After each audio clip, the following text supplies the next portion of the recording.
져주면 이깁니다. 이런 말씀을 증거하겠습니다. 하나님은 져주는 사람을 통해서 일을 하십니다. 지는 사람을 통해서 일을 하지 않습니다. 져주는 사람을 통해서 일을 하십니다. 진다는 것과 져주는 것은 다른 것입니다. 그 태도와 목적과 방법이 다 다릅니다. 져주는 사람을 통해서 하나님이 일을 하십니다. 하나님은 아브라함을 통해서 일을 하셨는데 그는 그의 조카와 관계 속에서도 훨씬 더 좋은 땅을 차지할 수 있음에도 불구하고 우선권을 조카에게 주므로 져줍니다. 네가 먼저 좋은 땅을 가져라 하고 양보를 합니다. 자기가 좋은 땅을 가질 수 있습니다. 그래도 그렇게 이기지 않고 져주는 방식으로 양보를 했는데, 그런데 하나님은 오히려 아브라함에게 복을 더 주셨습니다. 아브라함과 함께 하셨습니다. 이런 사람을 통해서 주님이 역사하십니다. 야곱도 그의 외삼촌과 경쟁해서 자기의 대가를 충분히 다 받을 수 있었습니다. 그런데 자꾸 삼촌이 속여먹는 거예요. 월급을 속이고 자기 딸들을 속이는 거예요. 그럼에도 불구하고 야곱은 그 사실을 다 알지만 그러려니 하고 넘어갔지만 지는 것이 아니고 하나님의 방법을 훈련하는 순간들로 여겼습니다. 분명히 내가 잘 되고 하나님이 바꿔주심의 역사가 있다는 것을 안 것입니다. 다른 말로 얘기하면 져준 것입니다. 그랬더니 하나님이 나반이 아니고 이 야곱과 함께 하십니다. 하나님은 지는 사람과 함께 하지 않습니다. 하나님은 져주는 사람과 함께 합니다. 강자만이 져줄 수 있습니다. 강자만이 용서해 줄 수 있습니다. 져주는 사람과 하나님이 함께 하신다는 것을 잊지 말아야 되겠습니다. 져준다는 것은 아름답게 이기는 방법입니다. 남편이 아내를 잘 다스리기 위해서는 아내가 하는 모든 일들에 대하여 다 옳다 그러다 하지 않고 다 인정해주며 져줄 때 진실로 아내를 다스릴 수가 있습니다. 이게 하나님의 방법입니다. 반대로 마찬가지입니다. 진실로 다 복종하고 순종하는 모양을 가질 때 아내는 비로소 남편을 자기의 마음대로 설득해서 자기의 일들을 할 수가 있습니다. 이게 하나님의 방법입니다. 식구들 중에 자기의 뜻대로 되지 않는 사람이 있을 때 그 사람을 강압적으로 바꾸려고 이기려고 하고 애쓰는 방법은 하나님의 방법이 아니다. 사단의 방법이라고 우리가 계속 배웠습니다. 그런 방법으로는 결코 이길 수가 없다. 사단은 짓눌러서 이기는 존재가 아니다. 사단에 물든 모든 사람도 어거지로 이기는 법이 없다라고 하는 것을 우리가 배웠습니다. 그런데 우리가 능히 주님께 의지하고 내어 맡기는 가운데 내가 져줄 때 지는 것이 아닙니다. 져줄 때 비로소 참 승리가 나타난다라고 하는 것을 하나님이 자꾸 우리에게 가르쳐주고 있습니다. 제가 이 얘기를 여러 번 했는데 여러분이 얕은 응용해서 여러분의 삶 속에 적용을 시켜야 됩니다. 어느 아내가 너무 술을 많이 먹어 술 중독이 된 것입니다. 그런데 그 남편이 바르게 사는 사람이에요. 남편은 아내가 술을 먹을 때마다 가서 하는 말이 당신 술 먹으면 안 돼. 당신 술 먹으면 가정에 형편없고 자녀들도 형편 없어진다고. 당신 술 먹으면 안 된다고 자꾸 얘기를 하는 것입니다. 그런데 아내는 늘 술을 먹었습니다. 그래서 두 사람이 손을 잡고 상담사에 가서 물어본 것입니다. 왜 이렇게 우리 문제가 해결되지 않을까요? 그랬더니 상담사는 술 먹는 아내에게는 별로 상관하지 않고 술 먹는다고 야단치는 남편에게 뭐라고 하는 것입니다. 그렇게 뭐라고 해서는 별로 효과가 없습니다. 그렇게 뭐라고 해서는 아내가 술을 안 끊을 것입니다. 이제는 그냥 술 먹느라고 애썼다고 얘기를 해주고 그리고 술 먹느라고 힘들었다고 공감을 해주고 나 때문에 술을 먹었을 것이라고 인정을 해주기 시작하라고 처방을 내려줍니다. 그래서 술 먹어도 뭐라고 하는 것을 참고 오늘도 내가 속 썩여서 그런 거지 라고 하면서 위로하면서 같이 공감하기 시작했습니다. 그리고 머지않아 이 아내가 술을 끊는 장면이 방송에 나왔습니다. 여러분 왜 술을 먹게 되느냐 하면 자기의 얘기가 턱턱턱 옳다고 하는 소리에 막혀서 도무지 살맛이 나지 않으니까 술을 먹고 다른 것을 하게 되는 것입니다. 그러나 져주고 공감해주고 이해해주고 받아주고, 예. 그리고 그 모든 상황을 다 이해해주는 그런 언어들을 쓰게 될 때 그때 술을 끊게 됩니다. 자꾸 옳은 소리를 하지 마십시오. 그것은 사단이 주는 방법입니다. 당신 때문에 우리 가정이 형편없어. 당신 때문에 돈이 모아지지 않는단 말이야. 당신 술만 끊으면 우리 가정이 좋겠어. 이런 방법은 누구나 다 쓰는 방법이고 사단이 쓰는 방법이고 세상이 쓰는 방법입니다. 이런 방법으로는 해결이 되지 않습니다. 많은 곳에 응용이 돼야 합니다. 공부도 마찬가지입니다. 너 공부만 잘하면 그렇게 해가지고 공부 잘하는 학생이 없습니다. 공부를 못해도, 예. 내가 공부를 못했으니 네가 공부를 잘할 수가 있겠느냐. 예. 공부를 못해도 우리도 이렇게 살지 않느냐 하고 그렇게 이해하고 공감하고 져주는 쪽으로 나가게 될 때 그 학생이 정신을 차린다 그 말입니다. 모든 것이 그렇도록 하나님이 역사해 주시니 져준다는 것은 참으로 아름다운 이기는 방법인 것입니다. 우리가 문제를 이기려고 하면 문제를 이겨서 이길 수 있습니다. 그러나 그것은 오래 가지 않습니다. 문제의 근원을 이기려면 우리가 반드시 져줘야 됩니다. 지면 안 됩니다. 져줘야 됩니다. 그래야 문제의 근원이 사라집니다.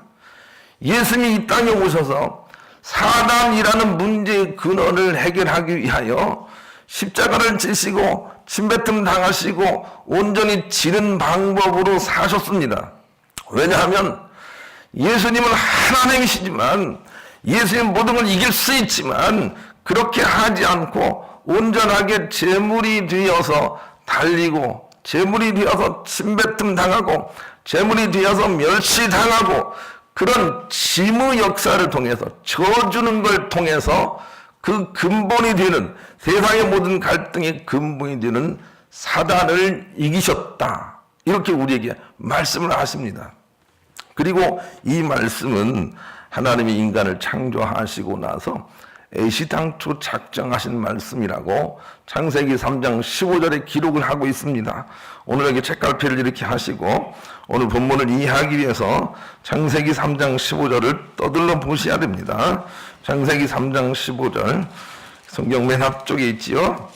창세기 3장 15절 그런 방법으로만 이길 수 있다라고 하는 것을 애시당초 작정을 하셨다. 예, 4페이지 창세기 3장 15절, 예, 4페이지예요. 페이지로 4페이지. 성경 맨 앞쪽 4페이지. 창세기 3장 15절. 거기를 보시죠. 예수 그리스도의 승리의 방법이 애시당초 거기에 적혀 있습니다. 읽겠습니다. 시작. 내가 너로 여자와 원수가 되게 하고 내 후손도 여자와 후손과 원수가 되게 하리니 여자의 후손은 내 머리를 상하게 할 것이요 너는 그의 발꿈치를 상하게 할 것이니라 하시고. 여기서 여자의 후손은 예수 그리스도예요. 여자는 교회를 얘기하는 거예요. 성경이 여자는 항상 교회를 얘기합니다. 그래서 교회와 관계된 진실로 참 모형의 성전 거기에 후손인 예수 그리스도가 마귀 사단을 이기는 방법은 이렇습니다. 마귀 사단에게 발꿈치를 물리고 마귀 사단의 머리를 무는 방법으로 예수 그리스도가 이길 것이다. 이렇게 예언을 하고 있습니다. 마귀 사단에게 발꿈치를 물리고 이런 내용이 오늘 본문 19절 속에 있어요. 이제 다시 본문으로 돌아오세요. 창세기 볼 일 없습니다.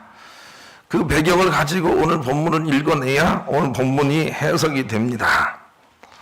예수님이 사단을 이기는 방법은 예수님이 사단에게 발 뒤꿈치를 물리셔서 그래서 사단을 이겼는데 왜냐하면 사단은 그 머리가 꼬리에 있기 때문이다. 그렇게 말씀하고 있는 부분이에요. 오늘 본문이.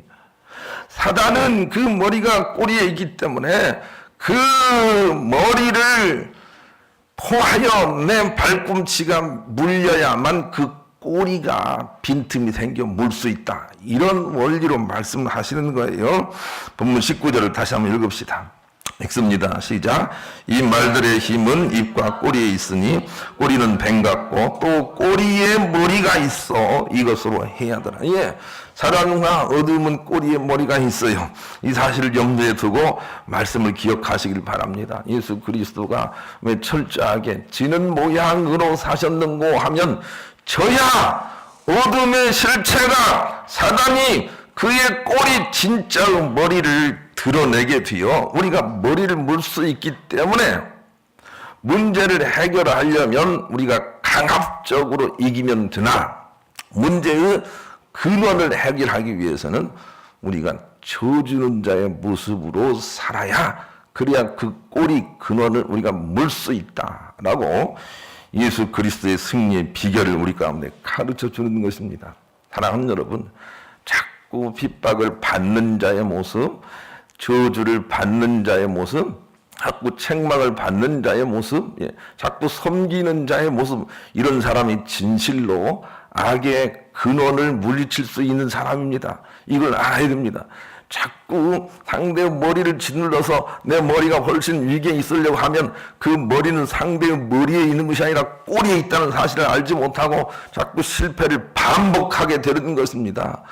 그래서 자꾸 저주는 사람만이 진실로 그 머리에 악의 근원을 끊어버리고 승리할 수 있는 사람이 된다. 이렇게 예수 그리스도의 승리의 방법과 우리가 승리할 수 있는 방법을 하나님이 우리 가운데 가르쳐주고 있는 것입니다. 쉽게 얘기하면 잘 져주는 사람이 결국 이깁니다.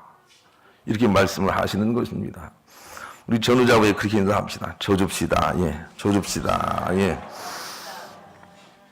지면 안 됩니다. 져주는 것입니다. 져준다는 거 아시죠? 여러분, 져준다는 거 아시죠?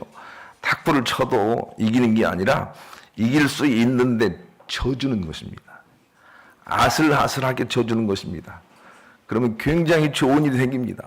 잘 모르는 사람은 막 이기만 합니다. 이기고 또 이깁니다. 여러분, 이기면 좋은 일이, 참으로 좋은 일이 있지 않습니다. 잘 져주는 사람이 승리하게 됩니다. 그래서 본문은 잘 져주기 위해서 두 가지를 우리에게 주문하고 있습니다. 첫째로 동기 관리를 시작하라, 이렇게 말씀하십니다. 자, 우리가 지난 시간에 말에 대해서는 배웠습니다. 이번에 이는 말이 아니고 꼴입니다. 이 말들의, 여기서 말은 호스입니다. 말, 또욱또욱 달리는 말. 이 말들의 힘은 입과 해서, 입은 지난 시간에 배운 것입니다. 오늘은 꼴입니다. 꼬리에 있으니 꼬리는 뱀 같고 라고 그렇게 말씀했습니다. 여러분, 사단과 사단에 속한 사람들의 공통적인 특징은 뱀처럼 그의 속셈이 간교하다는 것입니다. 뱀처럼 그의 속셈이 간교합니다. 그래서 우리가 사단에 붙잡힌 사람이 되지 않기 위해서는 우리의 동기 관리를 잘 해야 됩니다. 동기. 우리 행동이 중요한 게 아니고 그 행동을 하게 되는 동기가 중요하다는 것입니다. 이런 간증을 한번 보십시오. 딘 블랙스톤이라는 사람이 간증이라는 책에서 이런 내용의 글을 썼습니다. 이분이 환상 중에 천국의 많은 것들을 보았는데 그 중에서 가장 충격적인 것은 널리 이름이 알려졌던 유명한 목사님들이나 기독교 지도자들은 천국에서 거의 찾아볼 수가 없었고 반대로 평소 절대 천국에 갈 수 없을 것이라고 생각했던 주변 사람들이 천국에 많더라고 하였습니다.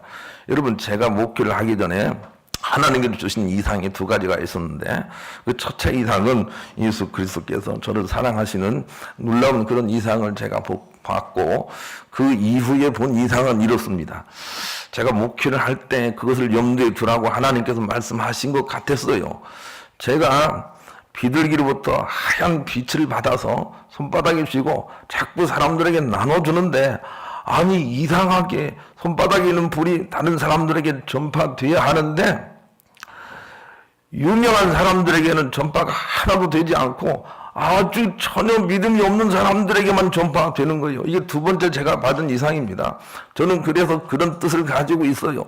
여러분, 세상에서 유명해서 예수 그리스도로 말미암아 큰 부흥을 일으키고 세계적으로 유명한 이름을 얻고 이런 사람들이 천국 간다고 생각하면 우한입니다. 그런 사람들이 천국 가지 않습니다.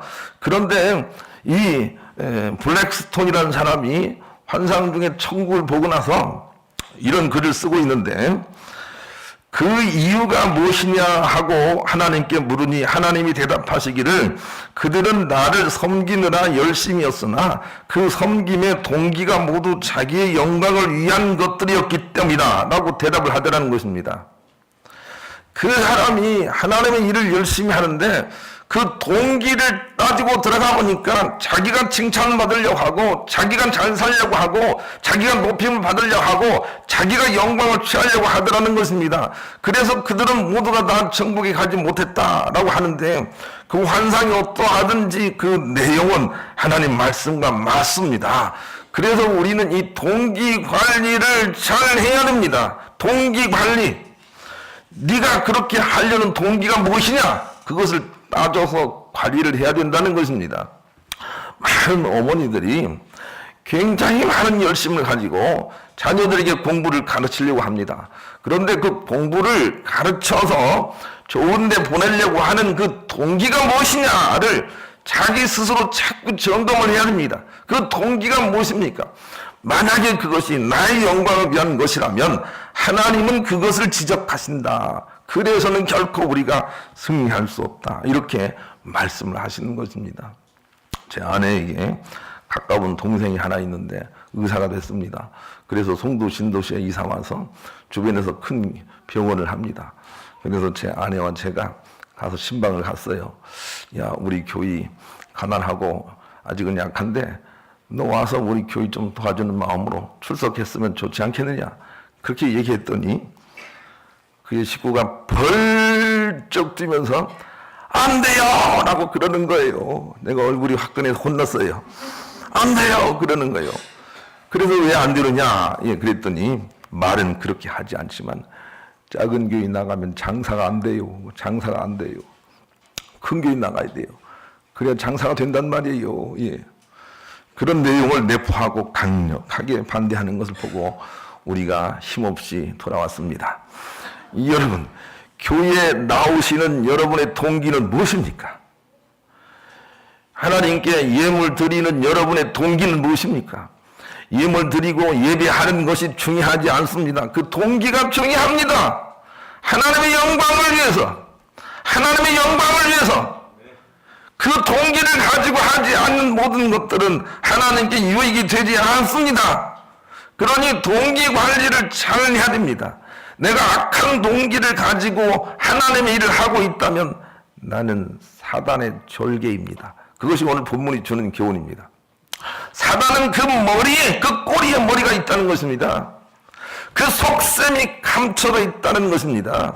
이런 사람들은 사단을 따라하는 자들이니 즐거운 사람들이 아니고 복된 사람들이 아니다라는 말씀을 주고 있는 것이니 우리는 지금부터라도 내 속 사정, 내 동기 관리를 시작해야 됩니다. 마태복음 5장 21절 28절 옛사람에게 말한 바 살인하지 말라 누구든지 살인하면 심판을 받게 되리라 하였다는 것을 너희가 들었으나 나는 너희에게 이르노니 형제에게 노하는 자마다 심판을 받게 되고 형제를 대하여 나가라 하는 자는 공의에 잡히게 되고 미련한 놈이라 하는 자는 지옥불에 들어가게 되리라 그랬습니다. 예수님이 이 땅에 오셔서 살인에 대해서 이렇게 말씀하십니다. 옛사람들은 살인은 사람을 죽이는 것이 살인이라고 했으나 그러나 살인은 내가 원하는 은혜 안에서 살인이라는 것은 남을 죽이려는 마음만 가지고 있어도 그게 살인이다. 그렇게 말씀하시는 거예요. 형제에게 바보라 얘기하면 그게 살인이라는 거예요. 이제 나는 너희들의 동기를 보겠다는 거예요. 어떤 사람은 진짜 사람을 죽였지만 그 동기로 인하여 하나님께 긍휼을 입을 사람도 있어요. 이제는 그 동기를 보는 거예요. 나는 사람을 죽이지 않았는데도 남을 미워한다면 이미 살인을 하고 있는 것이라고 하나님께서 그 동기 문제를 우리 가운데 말씀해 주세요.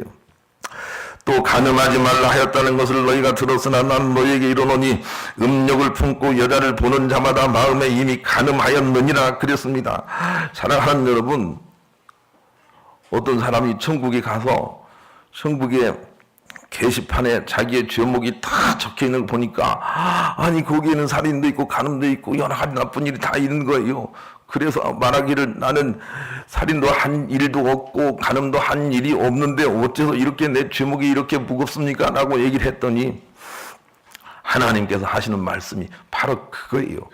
동기 얘기를 하는 거예요. 동기. 너는 피상적인 율법적인 행위만 관리했구나. 그러나 은혜를 받은 사람은 그 동기를 관리해야 되는 것이다 라고 그렇게 설명을 했다는 대목이 있습니다. 마태복음 25장을 읽어보면 우리가 알 수가 있습니다. 하나님이 이제 우리의 동기를 보고 심판하십니다. 그러니 훨씬 더 예수 믿고 은혜를 입은 사람들이 지켜야 할 계명이 더 중하고 무겁다는 사실을 알아야 됩니다. 우리가 헐렁하게 믿을 수가 없습니다. 이제는 여자를 어떻게 한 사람만 간음한 사람이 아니고 여자를 보고 음욕을 품는 동기를 가진 사람 자체가 다 이제는 간음을 한 사람이 됩니다. 그리고 계시록 21장 8절에서는 그런 사람들이 천국에 들어가지 못한다고 분명히 열거를 하고 있는 것입니다. 거기에 간음한 사람은 세상에서 이성 간에 나쁜 일을 한 사람을 의미하지 않습니다. 거기서 간음한 사람은 세상에서 이성을 향하여 나쁜 마음을 품은 사람이 들어가 있는 것입니다. 그러니 우리가 동기 관리를 얼마나 열심히 해야 되는지 모릅니다, 여러분. 그래서 옛날보다 훨씬 더 가볍긴 하지만 정한 마음으로 신앙생활을 해야 돼요. 이제 마음 먹기만 해도 그 동기로 하나님께서 심판을 하시기 때문에 그렇습니다. 그래서 동기 관리를 시작을 해야 됩니다. 나는 가끔 잘 모르는 사람들에게 무슨 뭐 청첩장 이런 게 오면 갈까 말까를 동기로 결정을 합니다. 너 그 사람한테 가는 이유가 무엇이냐? 그 사람 눈 밖에 나면 너 틀림없이 잘못이라고 생각하고 그것 때문에 가느냐? 그 동기라면 너 가지 마라 하고 내 스스로 안 갑니다. 동기 관리를 시작하십시오. 동기 관리.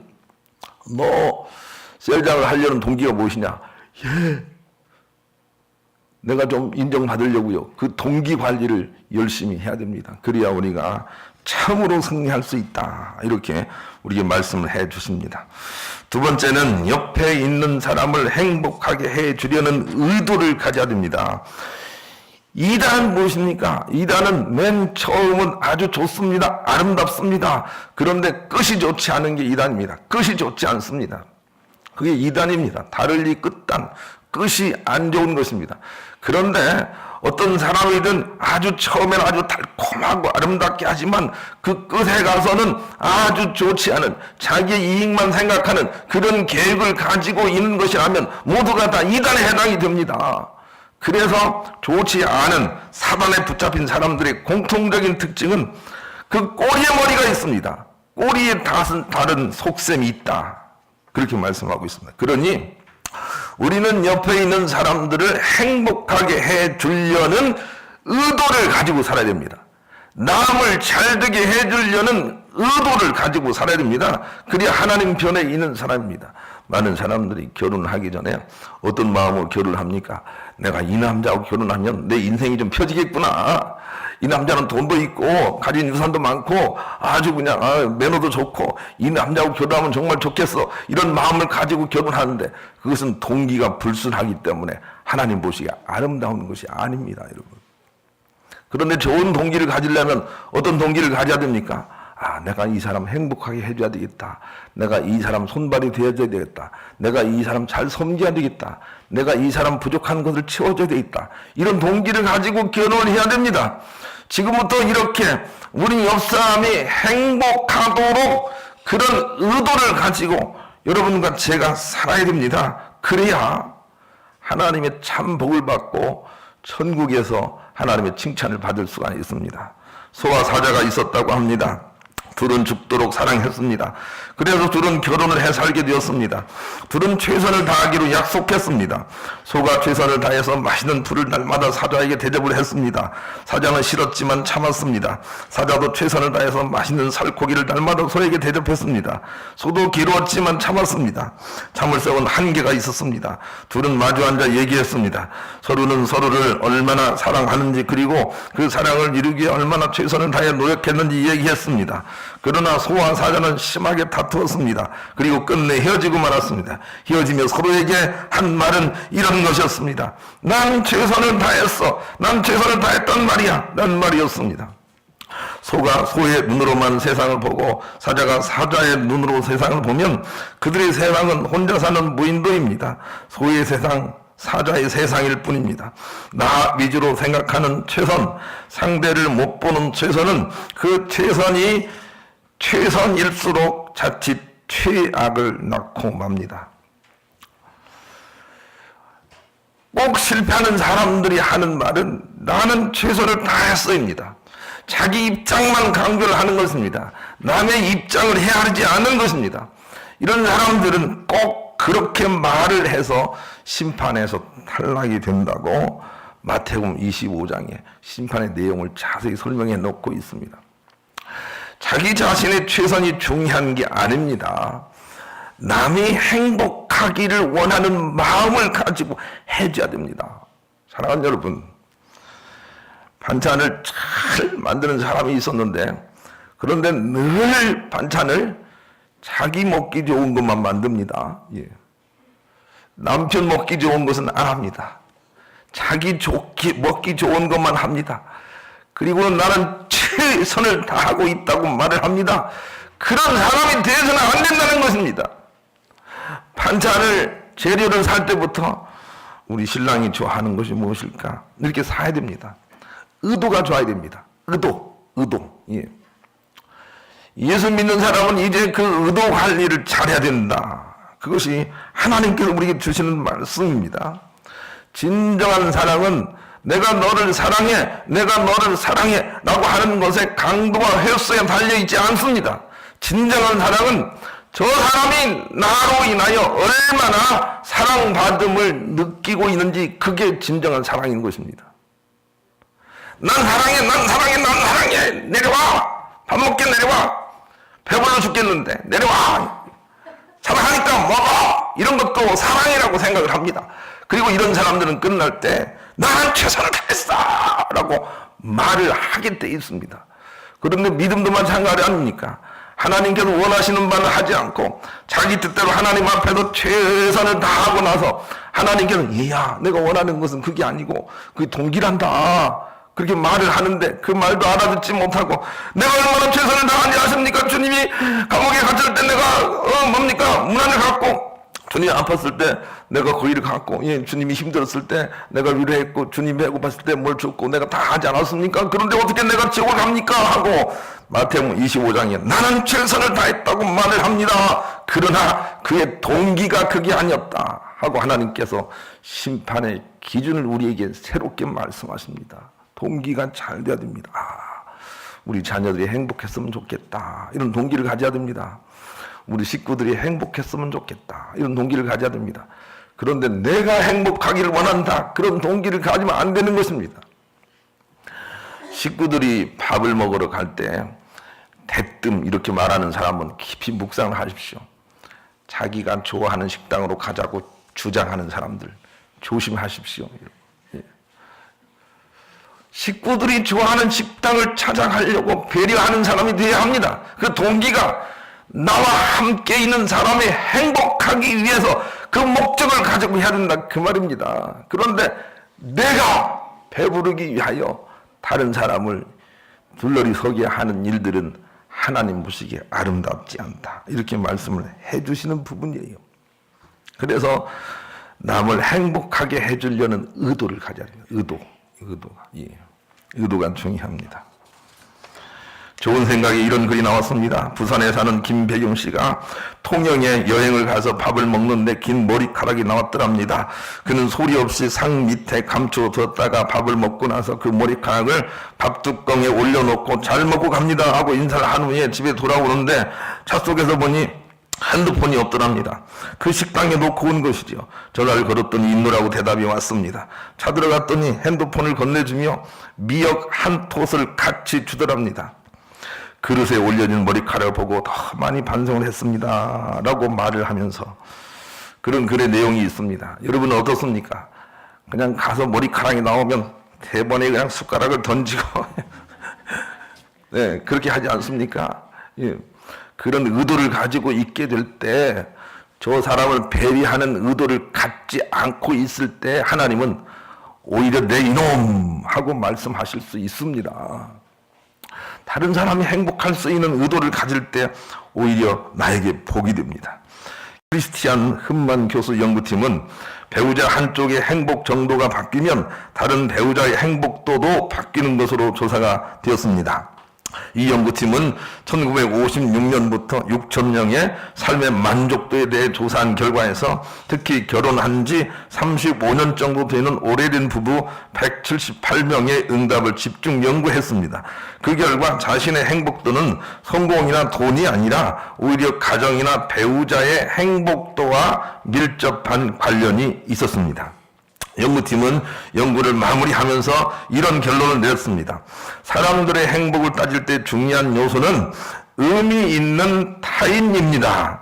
자신에게 좋은 위로자가 되며 모델이 되고 상담자가 될 수 있는 사람이 함께 있다면 그의 후년의 삶은 행복해질 수 있습니다. 라고 말을 했습니다. 여기서 꼭 기억을 하십시오. 의미 있는 타인, 의미 있는 타인. 의미 있는 타인이 있다면 그 인생의 행복도가 올라간다는 것입니다. 우리는 가정 안에서 의미 있는 타인이 돼줘야 합니다. 아, 저 사람 때문에 내가 행복할 수가 있겠다 하고 상담하고 의지할 수 있는 사람이 되어줘야 합니다. 그런 사람이 있어야 합니다. 그것이 구원의 이치입니다. 예수 그리스도라는 의미 있는 타인이 우리 가운데 있기 때문에 우리는 그를 의지하고 천국에 갑니다. 의미 있는 타인. 여러분이 예수 그리스도라는 의미 있는 타인이 있다면 그 예수님 때문에 여러분의 삶도 행복해지고 여러분도 천국에 갈 것입니다. 그런데 정말 중요한 것은 이제 예수님을 알지 못하는 세상에서 우리가 예수님처럼 또 의미 있는 타인이 되어줘야 됩니다. 그것이 우리의 사명입니다. 또 의미 있는 타인이 되어줘야 됩니다. 아, 저 사람처럼 흉내라도 내서 살았으면 좋겠다. 이런 의미 있는 타인이 되어줄 때 그때 가정 식구들이 더 행복해지더라. 라고 이렇게 말씀을 하는 부분입니다. 세상에는 두 종류의 사람이 있습니다. 첫째로는 사단의 사고방식을 가지고 사는 사람입니다.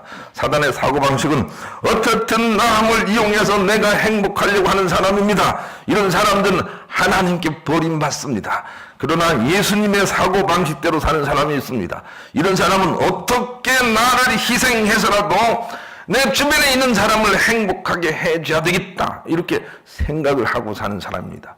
이런 사람들에게만 천국의 문이 열려 있다고 우리에게 사단 조심해라, 사단 조심해라 이렇게 말씀하는 부분이 오늘 본문인 것입니다. 지면 집니다. 지면 안 됩니다. 아주 남편이든 아내든 세상의 물질이든 우리가 거기에 져버리면 안 됩니다. 굴종, 노예가 되면 안 됩니다. 지면 지는 것입니다. 그러나 쳐주면 이깁니다. 쳐주십시오. 내가 이렇게 하면 내가 좋은 줄 알지만 그러나 쳐주는 것입니다. 나는 된장찌개 먹고 싶지만 내 옆에 있는 사람이 요 갈비탕 먹고 싶다고 하니 쳐주는 것입니다. 따라가 주는 것입니다. 나 안 가! 너 혼자 갔다 와! 그렇게 하지 않은 것입니다. 따라가 주는 것입니다. 맛이 없어도 맛있는 채 하며 먹어주는 것입니다. 그러면 자꾸 우리가 딸려가고 말 것이 아니겠습니까? 라고 염려하는 사람들에게 하나님은 그렇지 않다고 예수 그리스도의 승리를 우리 가운데 보여주시는 것입니다. 예수 그리스도가 그렇게 이긴 것이 아니다! 하고 우리에게 말씀해 주신다. 그 말입니다. 그리고 예수를 믿는 사람이라면 이제는 예수님처럼 쳐주는 인생을 살아야 됩니다.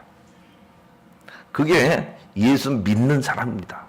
그게 천국 갈 사람입니다. 오늘도 기쁜 마음으로 승리의식을 가지시고 넉넉하게 잘 져주심으로 주님의 나라를 만드시고 주님의 나라에 넉넉하게 들어가시는 여러분 되시기를 우리 주님의 이름으로 간절히 축원합니다.